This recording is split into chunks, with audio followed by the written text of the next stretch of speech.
சரி, ஓகே. நான் கை கீழே விழுந்துட்டேன் உங்களுக்கு.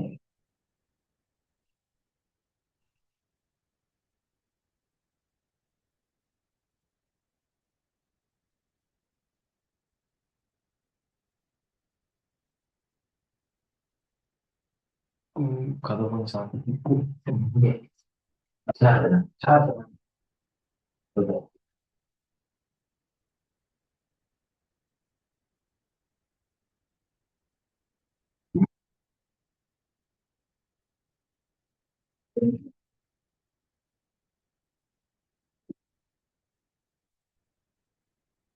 ஓகே. நான் நெட்வொர்க் இஷ்யூ இருக்குன்னு நினைக்கிறேன் உங்களுக்கு.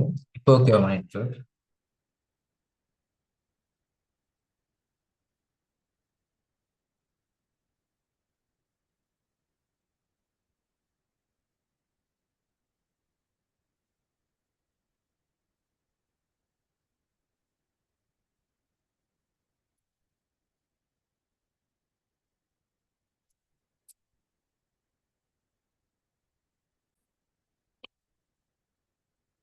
சரி, நம்ம பார்ப்போமா?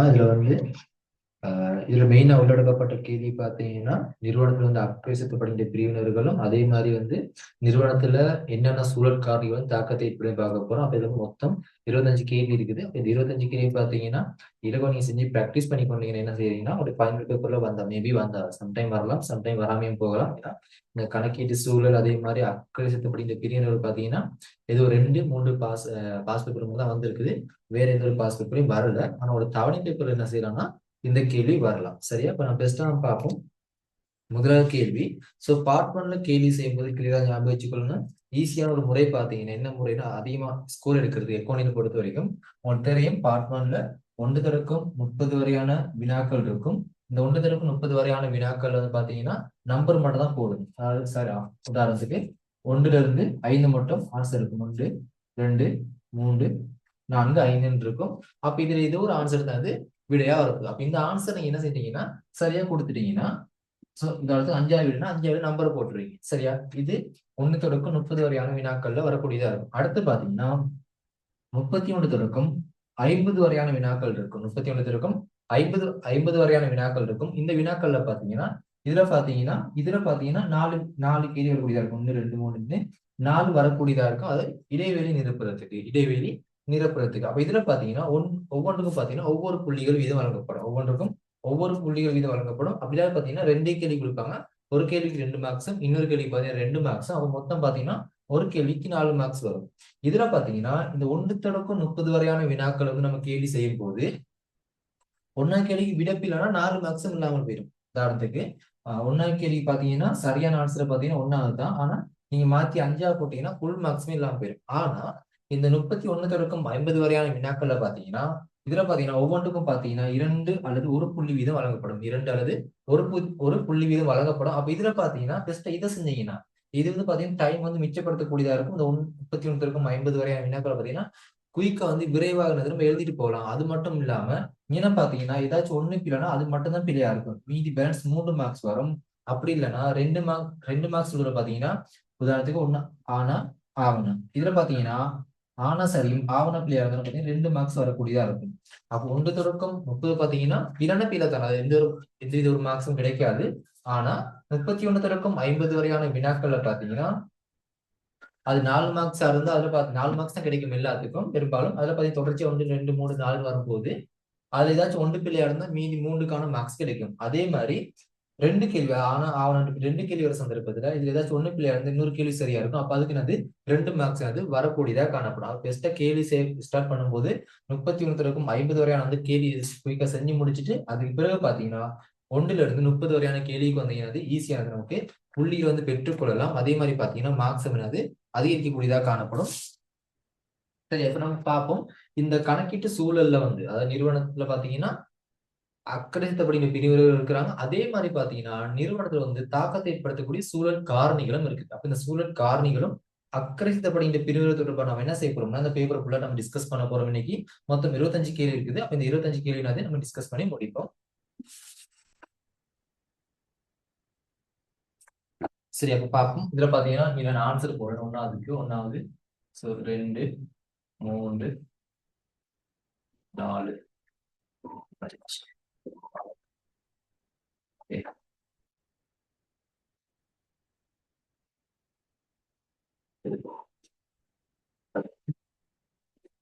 பதிமூன்று, 12, 13, 14, 15, 16, 17, 18, 19, 20.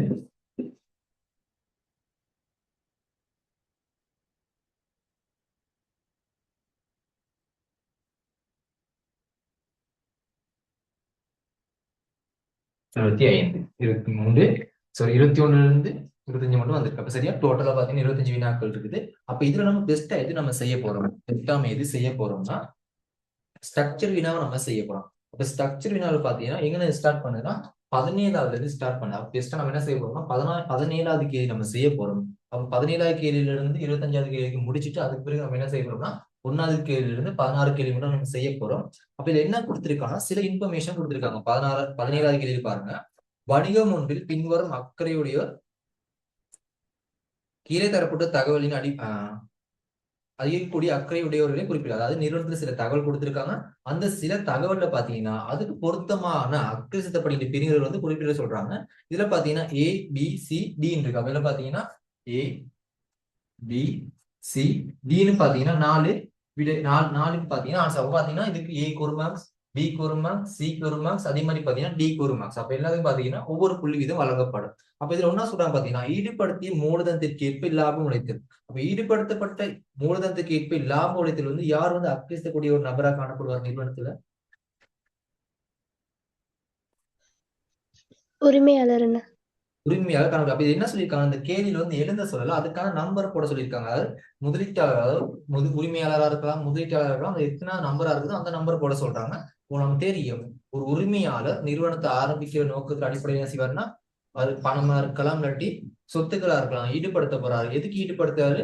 நிறுவனத்துல இருந்து பாத்தீங்கன்னா லாபத்தை பெற்றுக்கொள்வதற்காக. அப்ப நிறுவனத்துடைய லாபம் பாதுகாப்பது யாரு பாத்தீங்கன்னா உரிமையாளரா இருக்கும். அப்ப உரிமையாளர் வந்து லாபத்தை உழைத்துக் கொள்ளணும். அப்ப அதுக்கான நம்பர் பாத்தீங்கன்னா எத்தனை கொடுத்துருக்காங்க, முதலீட்டாளர் 4வது நம்பர் கொடுத்துருக்காங்க. சோ அப்ப ஏக்கு வந்து பாத்தீங்கன்னா 4வது நம்பர், ஏக்கு பாத்தீங்கன்னா 4வது நம்பர். அப்ப இப்படி போட்டீங்கன்னா இதுக்கு ஒரு புள்ளி வந்துடும். அடுத்து 2வது பாத்தீங்கன்னா மொத்த வரி வருமானத்தில் அதிகரிப்பதற்கான ஏற்பாடுகள். மொத்த வரி வருமானம். அப்ப இந்த வரி வருமானத்தை வந்து யார் வந்து எதிர்பார்ப்பா நிறுவனத்துல? வரி வருமானத்தை வந்து யார் எதிர்பார்ப்பான்னு பாத்தீங்கன்னா யார் எதிர்பார்ப்பா நிறுவனத்துல வரி வருமானத்தை? அரசாங்கம். அரசாங்கம் எதிர்பார்க்கும். அப்ப இதுல பாத்தீங்கன்னா 1வது பாத்தீங்கன்னா முகாமையாளர் கொடுத்திருக்காங்க, 2வது நம்பர்ல பாத்தீங்கன்னா கடன் வழங்குனர் கொடுத்திருக்காங்க, 3வது நம்பர்ல பாத்தீங்கன்னா அரசாங்கம் கொடுத்திருக்காங்க. அப்ப அரசாங்கம் என்ன செய்ய போகுதுன்னா நிறுவனத்துல இருந்து வரி வருமானத்தை பெற்றுக்கொள்ள போகுது. அப்ப வரி வருமானம் போது நிறைய வருமானம் இருக்குது. வரி வருமானம், வரி அல்லா வருமானம். அப்ப அந்த வரி வருமானத்துக்கு பிரதான ஒரு வருமானம் தான் என்ன வருமானம் பாத்தீங்கன்னா வெட் வருமானம், அதாவது பெறுமதி சேர்க்கப்பட்ட வரி.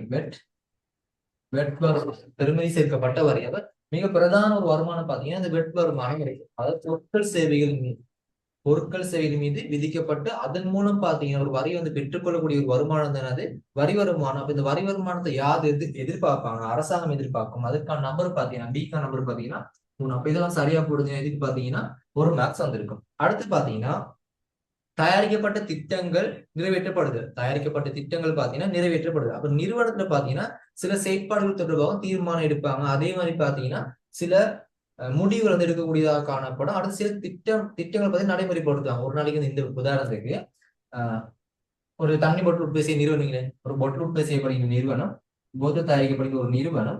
இந்த நிறுவனத்துல பாத்தீங்கன்னா ஒரு நபர் சொல்லுவாரு, இன்னைக்கு பாத்தீங்கன்னா 1000 பொருள் உற்பத்தி செஞ்சிருக்கணும். அதாவது 1000 பொருள். அப்படின்னு பாத்தீங்கன்னா 10,000 பொருள் உற்பத்தி செஞ்சிருக்கணும். இதுல பாத்தீங்கன்னா 5000 பொருள் பாத்தீங்கன்னா சந்தைக்கு நம்ம செல்லணும்.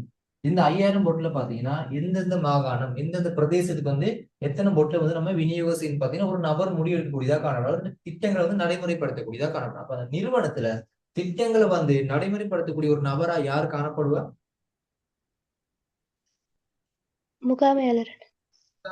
அதுக்கு சிறந்த ஒரு உதாரணம் இப்ப பாத்தீங்கன்னா நீங்க சிங்கர் நிறுவனத்தை எடுத்துக்கிட்டீங்க. இப்ப சிங்கர் நிறுவனம் பாத்தீங்கன்னா இலங்கையில பாத்தீங்கன்னா பல்வேறுபட்ட பிரான்ச் இருக்குது. அதே மாதிரி பாத்தீங்கன்னா அதனுடைய ஹெட் ஆபீஸ், அதனுடைய தாய் நிறுவனம் பாத்தீங்கன்னா வேறொரு நிறுவனத்துல இருக்கு. வேறொரு நிறுவனத்துல இருந்தாலும் அதோட பிரான்ச் பாத்தீங்கன்னா ஒவ்வொரு இடத்துலயும் பாத்தீங்கன்னா இயங்குது. அப்ப அந்த ஒவ்வொரு இடத்துல இயங்குறது பாத்தீங்கன்னா உரிமையாளர் வந்து பாத்தீங்கன்னா எல்லா இடத்துலயும் வந்து கண்காணிக்க மாட்டார். உரிமையாளர் வந்து எல்லா இடத்தையும் பாத்தீங்கன்னா கண்காணிக்க மாட்டாரு.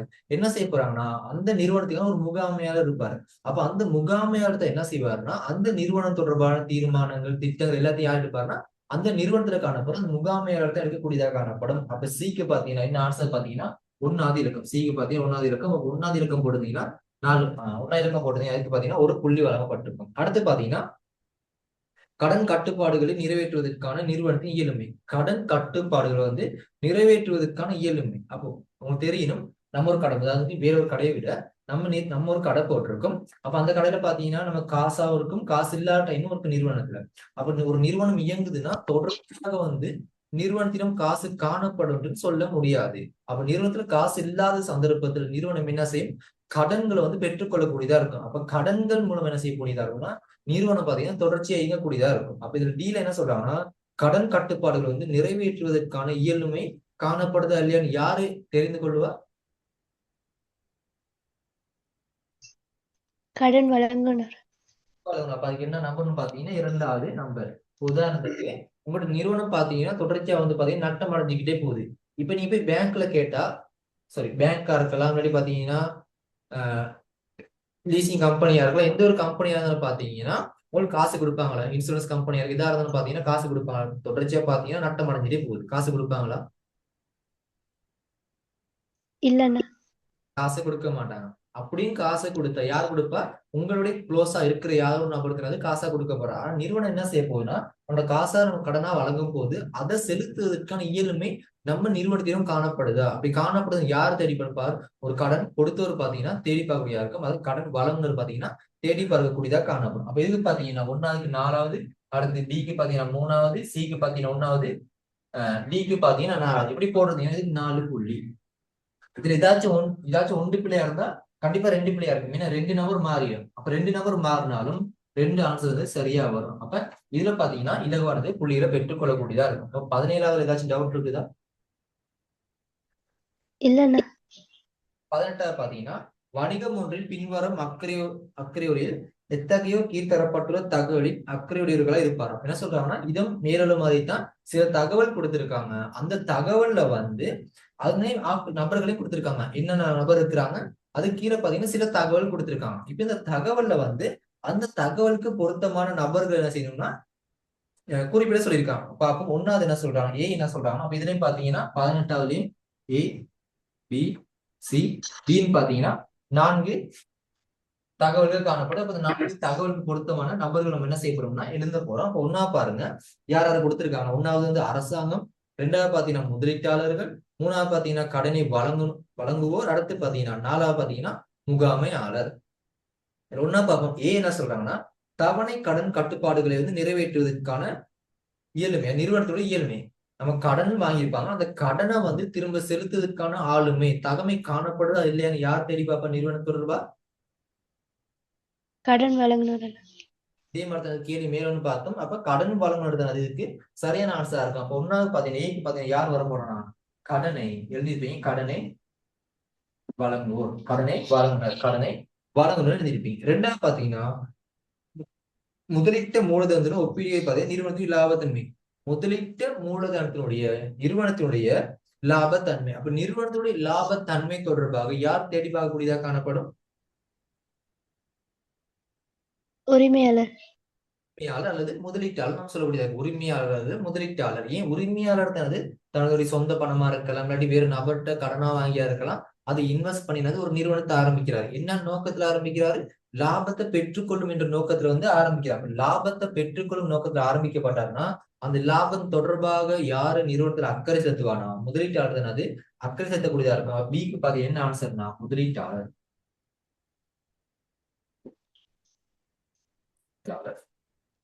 அடுத்து பாத்தீங்கன்னா சி என்ன சொல்றாங்கன்னா நிறுவனத்தினால் உற்பத்தி செய்யப்படும் பொருட்களின் கிரயம். நிறுவனத்தினால் உற்பத்தி செய்யப்படும் பொருட்களின் கிரயம் தொடர்பாக யார் கவனம் செலுத்தக்கூடியதாக காணப்படும்? விளங்கலண்ணா. சி பாத்தீங்கன்னா நிறுவனத்தினால் உற்பத்தி செய்யப்படும் பொருட்களின் கிரயம். இந்த பொருட்களின் கிரயம் தொடர்பாக யார் கவனம் செலுத்தக்கூடியதாக காணப்படும்? முகாமையாளர். முகாமையாளர். அதாவது என்ன சொல்றாங்கன்னா கூட யோசிக்கணும்னா இப்ப கொக்கா கோலா நிறுவனம் இருக்குனே, இப்ப கொக்கா கோலா நிறுவனத்தினுடைய தாய் நிறுவனம் எங்க இருக்க போகுது பாத்தீங்கன்னா யுஎஸ்ல இருக்க போகுது, அது அமெரிக்கால இருக்க போகுது. அப்ப அங்க நிறுவனத்துல இருந்து உரிமையாளரால் என்ன செய்ய முடியாதுன்னா சகல நாடுகளையும் போயிட்டு அதை கண்காணிக்க முடியாது. அப்ப அதுல என்ன செய்வாருன்னா முகாமையாளர்கள் நியமிக்கக்கூடியதாக காணப்படும். ஏன் நியமிக்கிறாங்கன்னா அத நிறுவனம் தொடர்பாக தீர்மானங்கள் நடைமுறைப்படுத்துவதற்காக இருக்கலாம், அது லாபத்தன்மை எல்லாத்தையும் பாத்தீங்கன்னா தேடி அறிவு பாத்தீங்கன்னா ஒரு நபரை நிர்மாணிக்கக்கூடியதாக காணப்படும். உதாரணத்துக்கு அமெரிக்காவுடைய நாணய பயன்பாடும் இலங்கையினுடைய நாணய பயன்பாடும் டிஃபரெண்ட், சரியா? அப்ப இங்க என்ன செய்யணும், இலங்கையில் ஒரு நபரை தான் நம்ம போடணும். இலங்கையில ஒரு நபர் முகாமையாளரை போட்டா தான் இலங்கையில என்னென்ன மாதிரியான செலவுகள் காணப்படுது, இலங்கையில மக்கள் எப்படி அவங்களோட வாழ்க்கை தரம் காணப்படுது, அதே மாதிரி பாத்தீங்கன்னா ஒரு பொருளுடைய விலை நிர்ணயம் எப்படி காணப்படணும், ஒரு பொருளை உற்பத்தி செய்வதற்கு எவ்வளவு செலவு ஏற்படுது, இது தொடர்பா யார் தேடி பார்ப்பாருன்னா முகாமையாளர் தான் தேடி பார்ப்பாரு. அதே மாதிரி அங்க அமெரிக்காவில் அந்த உரிமையாளர் என்ன செய்ய மாட்டாருன்னா எல்லாத்தையும் தேடி பார்த்து கொண்டு இருக்க மாட்டாரு. அதை செய்வதற்கு தான் என்ன செய்வாருன்னா ஒரு முகாமையாளரை நியமிச்சிருப்பாரு. அப்ப சீக்கு பாத்தீங்கன்னா நிறுவனத்தினால் உற்பத்தி செய்யப்படும் பொருட்களுடைய கிரைம் தொடர்பாக யார் தேடி பார்ப்பான்னா முகாமையாளர் தேடி பார்க்கக்கூடியதாக காணப்படும். இதுக்கு பாத்தீங்கன்னா யார் வருவார்னா முகாமையாளர். யார் வரக்கூடியதா இருக்கும்? முகாமையாளர் பாத்தீங்கன்னா சீக்கு பாத்தீங்கன்னா வரக்கூடியதா இருக்கும். அடுத்து பாத்தீங்கன்னா நிறுவனம் ஒன்று செலுத்தும் வரியின் அளவு. அடுத்து நிறுவனம் ஒன்று செலுத்தும் வரியின் அளவு பாத்தீங்கன்னா யார் வரக்கூடியதா இருக்கும்? வரி தொடர்பாக யார் கவனம் செலுத்தக்கூடியதாக காணப்படும்? அரசாங்கம். மேலும் பாத்தீங்கன்னா அதே மாதிரிதான் கேட்கப்படுகின்ற முறை மட்டும் வித்தியாசமா இருக்கு. அப்ப நிறுவனம் ஒன்று செலுத்தப்படும் வரினா நிறுவனம் பாத்தீங்கன்னா லாபத்தை உழைக்குதா, பொருட்கள் சேவைகள் விற்பனை செய்யுது. அந்த பொருட்கள் சேவைகள் மூலம் பாத்தீங்கன்னா குறிப்பிட்ட வருமானம் எங்க போகுது, அரசாங்கத்துக்கு போகுது. அந்த வருமானத்துக்கு ஒரு பேர் தானது வரின்னு சொல்றாங்க. பிரதான வருமானம் பாத்தீங்கன்னா அரசாங்கம் பாத்தீங்கன்னா வெட் வரியா இருக்கும், வருமான வரி அது வேற. இதுல பாத்தீங்கன்னா பெருமதி சேர்க்கப்பட்ட வரி என்னது, பொருட்கள் சேவைகள் மீது சேர்க்கப்பட்ட வரிகள் பாத்தீங்கன்னா யாருக்கு போக போகுதுன்னா அரசாங்கத்துக்கு போகுது. அப்ப அரசாங்கம் என்ன செய்வாங்கன்னா நிறுவனம் தொடர்பாக கவனம் செலுத்துவாங்க. எப்படி கவனம் செலுத்துவாங்க? உதாரணத்துக்கு ஒரு சிங்கர் நிறுவனம் எடுத்துக்கிட்டீங்கன்னா, இல்லாட்டி அபான்ஸ் நிறுவனம், இல்லாட்டி பாத்தீங்கன்னா சொப்லஜி, அல்லது சீதா, அடுத்து பாத்தீங்கன்னா செம்சும், அதே மாதிரி பாத்தீங்கன்னா நிறைய நிறுவனங்கள் இருந்தானே. இந்த நிறுவனங்கள் பாத்தீங்கன்னா உரிய முறையில வரியை செலுத்துதா இல்லையான்னு யார் தலையிடுவாங்க? அரசாங்கம் நிறுவனத்தோட தலையிடக்கூடியதா இருக்கும். அப்ப டிக்கு ஆன்சர் பாத்தீங்கன்னா அரசாங்கம். இதுல எப்படி ஆன்சர் இந்த கடன் ஒன்னாவது ஏக்கு பாத்தீங்கன்னா கடன் வழங்குனர், பிக்கு பாத்தீங்கன்னா முதலீட்டாளர், சிக்கு பாத்தீங்கன்னா முகாமையாளர், டிக்கு பாத்தீங்கன்னா அரசாங்கம் சரியா எழுதிருந்தீங்கன்னா 4 புள்ளி இதுக்கு வந்திருக்கும். இதுல ஏதாச்சும் 1 பிள்ளையா இருந்தா கண்டிப்பா 2 பிள்ளையா இருக்கும். உதாரணத்துக்கு முகாமையாளர் மாத்திட்டீங்கன்னா அது 2 ஆன்சர் மாறிடும். சரி, அப்ப இதுக்கு 4 புள்ளியா இருக்கும். இதுல செஞ்சா அடுத்து பார்ப்போம். 19 என்ன சொல்றாங்கன்னா 19 அதே மாதிரிதான் சில தகவல் கொடுத்திருக்காங்க.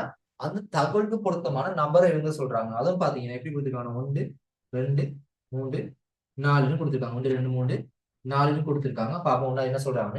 கணக்கீட்டு தகவல்கள் சில கீழே தரப்படுகின்றன. கணக்கீட்டு அலகு தொடர்பில் அக்கறையுடைய தரப்பினர் அவ்வாறு அக்கறை சேர்த்ததற்கான காரணங்கள் கீழே சில கீழே பாத்தீங்கன்னா தந்திருக்கேன்னு சொல்றாங்க. அப்பதான் நிறுவனத்துல கணக்கீட்டு அலகு தொடர்பாக அக்கறை செலுத்தப்படுகின்ற பிரிவினர்கள் சிலர் இருக்கிறாங்க. அவங்க அக்கறை செலுத்ததுக்கான காரணங்கள் கொடுத்திருக்காங்க. அந்த காரணத்துக்கு பொருத்தமான நபர்கள் என்ன சொல்றாங்கன்னா எழுந்த சொல்றாங்க. இந்த கேள்வியை பொறுத்த வரைக்கும் நபர்களை அவங்க கொடுக்கல, அவங்க என்ன செய்யறாங்க, நபர்களை நம்ம எழுத சொல்றாங்க, சில காரணங்கள் கொடுத்தாங்க. ஒன்னா பாத்தீங்கன்னா திட்டம் சரியாக நடைமுறைப்படுத்தப்படுகின்றனவா என அறியுங்கள்.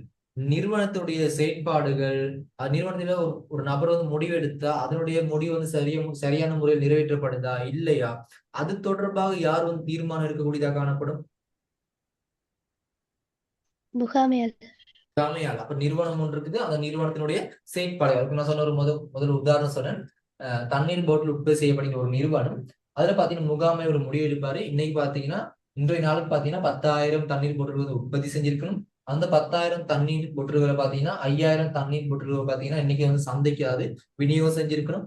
அந்த 5,000 தண்ணீர் போட்டுல பாத்தீங்கன்னா எந்தெந்த மாவட்டத்துக்கு எத்தனை தண்ணீர் போட்டு போகணும் பாத்தீங்கன்னா யார் முடியிருக்கோ முகாமையாளர் தீர்மானம் எடுக்கக்கூடியதாக காணப்படும். அப்ப அவர் எடுக்கப்பட்ட தீர்மானங்கள் உரிய முறையில நடைமுறைப்படுத்துதா இல்லையானது தீர்மானம் எடுக்கக்கூடியதாக காணப்படும். அப்ப ஒன்னா பாத்தீங்கன்னா யார் வருவாருன்னா முகாமையாளர்.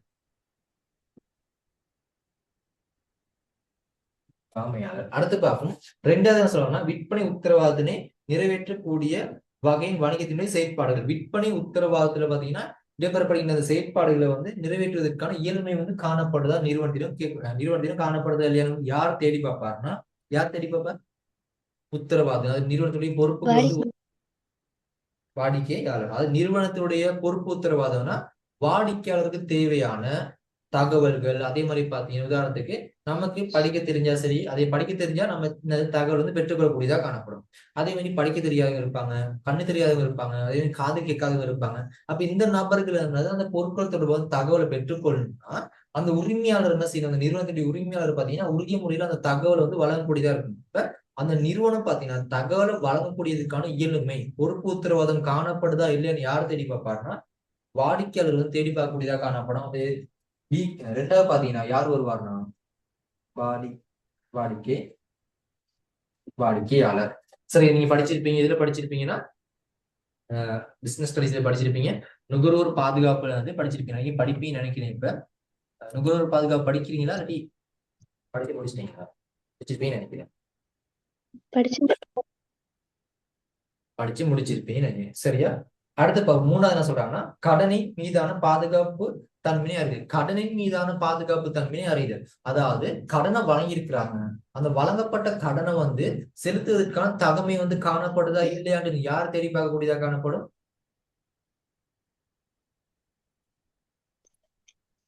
கடன் வழங்குனர். கடன் கொடுத்திருக்காரு வழங்குனர். உதாரணத்துக்கு நீங்க இருக்கிறீங்க, உதாரணத்துக்கு பாருங்க, நீங்க வந்து மதுரையில இருக்கிறீங்க. நீங்க பாத்தீங்கன்னா உங்களோட ஃப்ரெண்டுக்கு பாத்தீங்கன்னா உங்களோட ஃப்ரெண்டு பாத்தீங்கன்னா கொழும்புல இருக்கிறாங்க. உங்களோட ஃப்ரெண்டு பாத்தீங்கன்னா கொழும்புல இருக்கிறாங்க. இவங்களுக்கு பாத்தீங்கன்னா 10 லட்ச ரூபாய் கடனை கொடுக்குறீங்க. சரியா? 10 லட்ச ரூபாய் அவங்க கடன் கேட்கிற சந்தர்ப்பம், உங்க நபர் வந்து உங்களோட ஃப்ரெண்டு வந்து 10 லட்ச ரூபாய் கடன் கேட்கிற சந்தர்ப்பத்துல நீங்க பெஸ்டா தேடி பார்ப்பீங்க, தேடி பார்க்க மாட்டீங்களா? உங்களோட ஃப்ரெண்டு வந்து திரும்ப அந்த பணத்தை வந்து செலுத்துமா செலுத்தாதான் என்ன செய்யுங்க தேடி பார்க்கக்கூடியதா காணப்படுங்க. 10 லட்சம் ரூபாய் அப்ப செலுத்தக்கூடிய தகவல் உங்களோட ஃப்ரெண்டு கிட்ட காணப்படுதா இல்லையா? செலுத்தினா அந்த பணம் வந்து திரும்ப கிடைக்குமா இல்லையா? அதுக்கான உரிய வட்டி கிடைக்குமா இல்லையா? யார் தேடி போவா? நீங்க தேடி பார்க்கக்கூடியதா கடனை வழங்கப்பட்ட அந்த நபர் என்னது தேடி பார்க்கக்கூடியதா காணப்படும். அப்ப அதுக்கு பாத்தீங்கன்னா மூணாவது பாத்தீங்கன்னா கடனை வழங்குனர், கடன் கொடுத்தவன் வரக்கூடியதா காணப்படும். அடுத்து பார்ப்போம். நாலாவது பாத்தீங்கன்னா தொழிலின் மீதான பாதுகாப்பு தன்மை அறிதல். தொழிலின் மீதான பாதுகாப்பு தன்மை வந்து யார் எதிர்பார்ப்பா? ஊழியர்கள். அதாவது உதாரணத்துக்கு தொழில ஈடுபட போறோம். உதாரணத்துக்கு நிலக்கரி எடுக்கின்ற ஒரு நிறுவனமா இருக்குமே, நிலக்கரி எடுக்கப்படுகின்ற ஒரு நிறுவனத்துல போய் நீங்க வேலை செய்றீங்க. அப்ப வேலை செய்யும் போது எந்தவித பாதுகாப்பும் இல்லாம போய் வேலை செய்வீங்களா? நிலக்கரி எங்க எடுக்க போறீங்க? பூமிக்கு அடியில் எடுக்க போறீங்க. அப்ப சுரங்கம் மாதிரி அமைச்சு தானே செய்யணும், நிலக்கரி எடுக்கணும். அப்ப என்ன செய்யணும்? அது தொடர்பா பார்த்து முழுமையான ஒரு பாதுகாப்பு இருக்குதா? பாதுகாப்பு இல்லாம நம்ம என்ன செய்ய மாட்டோம், அந்த தொழில வந்து நம்ம போய் செய்ய மாட்டோம். அதே மாதிரி பாத்தீங்கன்னா கவர்மெண்ட் நிறைய பாத்தீங்கன்னா ஆடைகள் வந்து உற்பத்தி செய்யப்படுகிற ஒரு நிறுவனத்தை போய் வேலை செய்யும் போது அங்க பாதுகாப்பு காணப்படுதா? என்ன பாதுகாப்பு? இப்ப நம்ம தையல் மிஷின்ல வந்து தைக்கும் போது ஊசி பாத்தீங்கன்னா சம்டைம் உடஞ்சு பாத்தீங்கன்னா கையில குத்தக்கூடியதாக காணப்படும், காலில் குத்தக்கூடியதாக காணப்படும். இது ஒரு காரணமா பாத்தீங்கன்னா ஊழியர்கள் வந்து விலை வந்து ஏற்படுத்தக்கூடியதாக, பாதிப்பு வந்து ஏற்படுத்தக்கூடியதாக இருக்கும். அந்த பாதிப்புல இருந்து அவர்கள் வந்து பாதுகாத்துக் கொள்வதற்கான இயல்மை வந்து அந்த நிறுவனத்திடம் காணப்படுதா இல்லையா அப்படின்னாது ஊழியர்கள் வந்து தேடி பார்க்கக்கூடியதாக காணப்படும். இதுக்கு பாத்தீங்கன்னா ஆன்சர் பாத்தீங்கன்னா ஒன்னாவது பாத்தீங்கன்னா முகாமையாளர், ரெண்டாவது பாத்தீங்கன்னா வாடிக்கையாளர், மூணாவது பாத்தீங்கன்னா கடனை வழங்குனர், நாலாவது பாத்தீங்கன்னா ஊழியர்கள். இதுல டவுட் இருக்குதா? இல்லைண்ணா. அடுத்து பார்ப்போம். அடுத்த கேள்வி பாத்தீங்கன்னா 20வது கேள்வி என்ன சொல்றாங்கன்னா இதுலயும் பாத்தீங்கன்னா 4 இருக்குது. ஏ, பி, சி, டி. சரி, அப்ப என்ன சொல்றாங்கன்னா நிறுவனமுடன் பல நடவடிக்கைகள் கீழே தரப்படுகின்றன.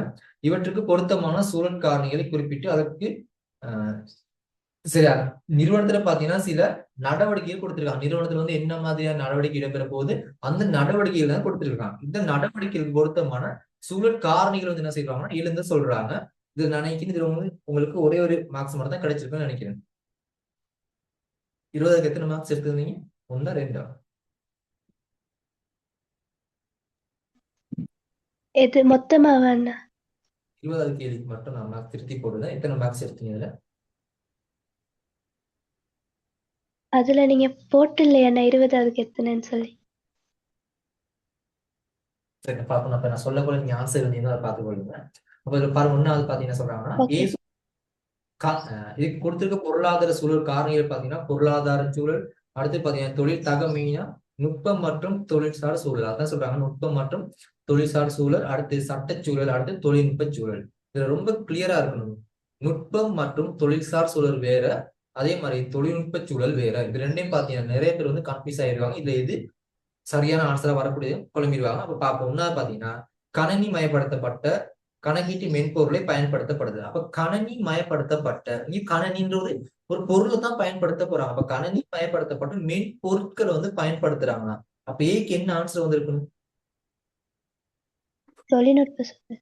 தொழில்நுட்ப சூழல். ஒரு தொழில்நுட்பத்தை என்ன செய்யறாங்கன்னா பயன்படுத்துறாங்க. கணனி என்ற ஒரு புதிய ஒரு கருவியை வந்து பயன்படுத்தக்கூடியதா காணப்படுறாங்க. அப்ப மேலூர்ல பாத்தீங்கன்னா பொருளாதார சூழல், நுட்பம் மற்றும் தொழில்சார் சூழல், அடுத்த சட்டச்சூழல், லாஸ்டா கொடுத்திருக்காங்க தொழில்நுட்ப சூழல். அப்போ ஒரு நிறுவனத்துல பாத்தீங்கன்னா கணக்கீட்டு செயற்பாடுகளை வந்து விரைவாகவும் இலகுவாகவும் மேற்கொள்வதற்காக தொழில்நுட்ப கருவிகள் வந்து பயன்படுத்துறாங்க. சரியா? அது வந்து பாத்தீங்கன்னா என்ன சூழல் காரணியா காணப்படும்னா தொழில்நுட்ப சூழலா காணப்படும். தொழில்நுட்ப சூழல் காரணம். இது சரியா எழுதிருக்கீங்களா? மார்க்ஸ் கிடைச்சிருக்கு, நான் போட்டிருக்கேன்.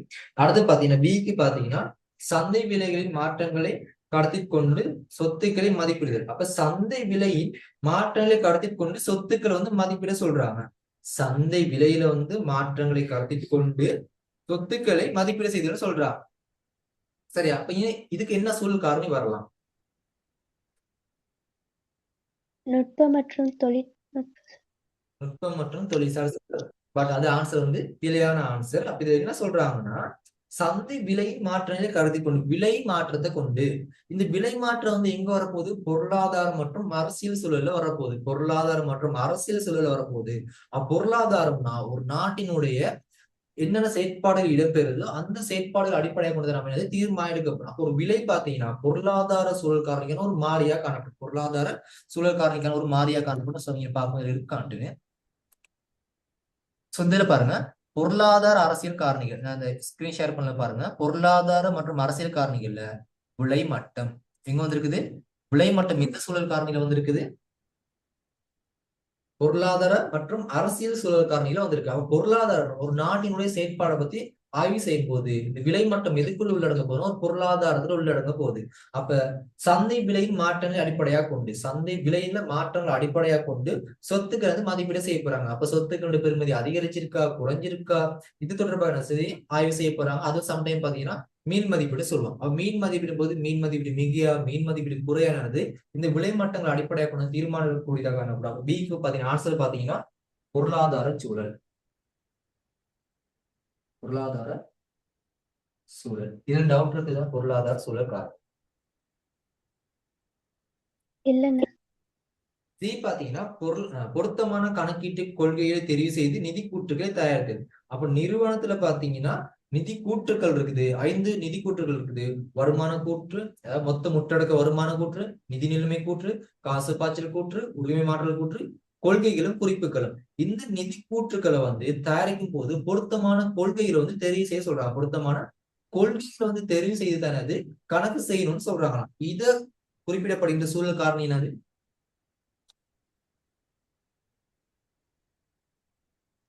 நுட்பம் மற்றும் தொழில்நுட்ப சூழல். நுட்பம் மற்றும் தொழில்நுட்ப சூழல். அப்ப இதுல பாத்தீங்கன்னா கொடுத்திருக்காங்க ரெண்டா நுட்பம் மற்றும் தொழில்சார் சூழல பாத்தீங்கன்னா கணக்கீட்டு நியமங்கள், கணக்கீட்டு நுட்ப முறைகள், அடுத்து பாத்தீங்கன்னா கணக்கீட்டு தொழில்சார் நிறுவனங்கள். அப்ப கணக்கீட்டு நுட்ப முறைகள் கொள்கைகளை நான் எங்க பயன்படுத்த போறாங்கன்னா நுட்பம் மற்றும் தொழில்சார் சூழல்ல சில நுணுக்க முறைகள் இருக்கு, கணக்கு செய்யப்படுகின்ற சில முறைகள் இருக்குது. அந்த முறையின் அடிப்படையில் அந்த கொள்கையை பின்பற்றி நம்ம என்ன செய்யணும்னா கணக்கு செய்யணும். அப்ப அதை வலியுறுத்தப்படுகின்ற ஒரு சூழல் காரணி தான் எந்த சூழல் காரணி பாத்தீங்கன்னா நுட்பம் மற்றும் தொழில்சார் சூழல். இதுல டவுட் இருக்குதா? இல்லைண்ணா. பி பிழையா இருக்கும், சியும் பிழையா இருக்கும். 4வது பாத்தீங்கன்னா வரி பொறுப்பினை உள்நாட்டு இறைவரி திணைக்கள சட்டத்திற்கு ஏற்பாடு செய்தல். அப்ப இதுக்கு என்ன ஆன்சர் வந்திருக்கும்? இதுல குழம்பி இருப்பீங்க. பெஸ்டா வரையும் கொடுத்த பிறகு நீங்க என்ன யோசிச்சிருப்பீங்கன்னா பொருளாதார சூழல்னு யோசிச்சிருப்பீங்க. அப்படிதான் யோசிச்சிருப்பீங்க. பெஸ்டா ஃபுல்லா வாசிங்க. ஏன்னா வரை நிறைய பேர் வந்து முன்னுக்கு மட்டும் வாசிச்சுட்டு பின்னுக்குள்ள ஃபுல்லா வாசிக்க விட்டுறாங்க. என்ன சொல்றாங்க? வரி ஓகே, வரி பொருளாதாரம் மற்றும் அரசியல் சூழல் உள்ளடங்கும் அப்படின்னு ஒரு காரணம். ஆனா ஃபுல்லா என்ன சொல்றாங்க? வரி பொறுப்பினை உள்நாட்டு இறைவரி திணைக்கள சட்டத்திற்கேற்ப அந்த சட்டத்தை தான் சொல்றாங்க. வரி நம்ம பதிவு செய்யணும். எதன் அடிப்படையில் நம்ம பதிவு செய்யணும்? அந்த சட்டத்திற்கேற்பனது பதிவு செய்யக்கூடியதா காணப்படும். அப்ப சட்டத்தை தான் என்னதாங்கன்னா மென்ஷன் பண்றாங்க. அப்ப சட்டத்தை வந்து விளங்கப்படுத்தப்படுகின்ற ஒரு சூழல் காரணினா காணப்படும் போது டிரெக்டா கொடுத்திருக்காங்க சட்ட சூழல். அப்ப டிக்கு பாத்தீங்கன்னா சட்டச்சூழல். சட்டச்சூழல். இதுல doubt இருக்குதா? இல்லண்ணா. இதுல உங்களுக்கு ஒண்ணே ஒண்ணு மட்டும் தான் சரியா இருக்கும். ஏ மட்டும் தான் சரியா இருக்கும், மற்றது மூன்றும் கிடையாது. கரெக்டா? ஓண்ணா. இப்ப இதை ஏன் நான் சொல்றேன் பாருங்க. இதே 1 தொடக்கம் 30 வரையான கேள்வியா இருந்தா direct ஒரு உதாரணத்துக்கு 2வது ஆன்சர்னா 4 மார்க்ஸும் இல்லை. ஆனா இதுல பாத்தீங்கன்னா 3 பில 1 மார்க்ஸ் கிடைச்சிருக்கு, 3 பில 1 மார்க்ஸ் கிடைச்சிருக்கு. சோ இப்ப இதுல பாத்தீங்கன்னா பேப்பர் செய்யும் ஒரு ஃபைனல் பேப்பர் செய்யும் போது 31 தொடக்கம் 50 வரையான கேள்வி குயிக்க விரைவா செஞ்சுட்டு பார்ட் 1 போனீங்கன்னா சரி. அப்படி பார்ட் 1ல சில கேள்வி செய்யக்கூடிய கேள்வி இருந்துச்சுன்னா அதை முடிச்சுட்டு என்ன செய்யுங்க, 31 தொடக்கம் 50 வரையான கேள்வி போங்க. எப்படி செஞ்சாலும் டைம் பாத்தீங்கன்னா பேலன்ஸ் பண்ணக்கூடியதா காணப்படும். அப்ப இதுக்கு ஆன்சர் பாத்தீங்கன்னா 20வது ஏக்கு பாத்தீங்கன்னா தொழில்நுட்ப சூழல், அடுத்து பாத்தீங்கன்னா பொருளாதார சூழல், அடுத்து நுட்பம் மற்றும் தொழில்சார் சூழல், அடுத்து பாத்தீங்கன்னா சட்டச்சூழல் வந்து ஆன்சரா வந்திருக்கு. இது டவுட் இருக்குதா? இல்லண்ணா.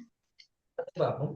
21 வணிகத்தில் அக்கறை செலுத்தும் பிரிவினர் அக்கறை செலுத்தும் தகவல்கள் கீழே தரப்படுகின்றன. உரிய தரப்பினர் யார் என்பதை குறிப்பிடுக. என்ன சொல்றாங்கன்னா, நிறுவனத்துல அக்கறை செலுத்தப்படுகின்ற தரப்பினர் இருக்கிறாங்க, அவங்களுடைய சில காரணம் கொடுத்திருக்காங்க. அந்த காரணத்திற்கு பொறுப்பான, அந்த காரணத்திற்கு உரிய நபர்கள் என்ன செய்யலாம் குறிப்பிட சொல்லியிருக்காங்க. ஒன்னாவது பாத்தீங்கன்னா, பொறுப்பு உத்தரவாதத்தை நிறைவேற்றுவதற்கான கடப்பாடு உள்ளதா? பொறுப்பு உத்தரவாதத்தை வந்து நிறைவேற்றுவதற்கான கடப்பாடு வந்து உள்ளதான்னு யார் தேடி பார்ப்பா? வாடிக்கையாளர். வாடிக்கையாளர். அதாவது என்ன சொல்றாங்கன்னா, வாடிக்கையாளர் என்ன செய்ய போறாங்கன்னா, அந்த நிறுவனத்துடைய பொறுப்பு உத்தரவாதம்னா அந்த பொருளை வந்து நம்ம பயன்படுத்தப்பட்ட பிறகு ஏதோ பிரச்சனை ஏற்பட்டா அது வகை கூறுவதற்கு, இல்லாட்டி வாடிக்கையாளருக்கு தேவையான தகவல் வந்து வழங்குவதற்கு தொடர்பா யார் வந்து கவனம் செலுத்தக்கூடியதாக காணப்படும்னா வாடிக்கையாளர் வந்து கவனம் செலுத்தக்கூடியதாக காணப்படும். அப்ப 21 பாத்தீங்கன்னா 4 ஆன்சர் காணப்படுது. ஒன்று பாத்தீங்கன்னா ஏ, பி, சி, டி. அப்ப ஏ பாத்தீங்கன்னா அது வந்து வாடிக்கையாளர். சரி, எதுவும் டவுட் இருக்கா வாடிக்கையாளர்? இல்லண்ணா. தேவையான அறிக்கைகள் உரிய நிறுவனங்களுக்கு வழங்கப்படுகின்றதா? தேவையான அறிக்கைகள் பாத்தீங்கன்னா உரிய நிறுவனங்களுக்கு வழங்கப்படுகின்றனவா? யார் தேடி பார்ப்பா?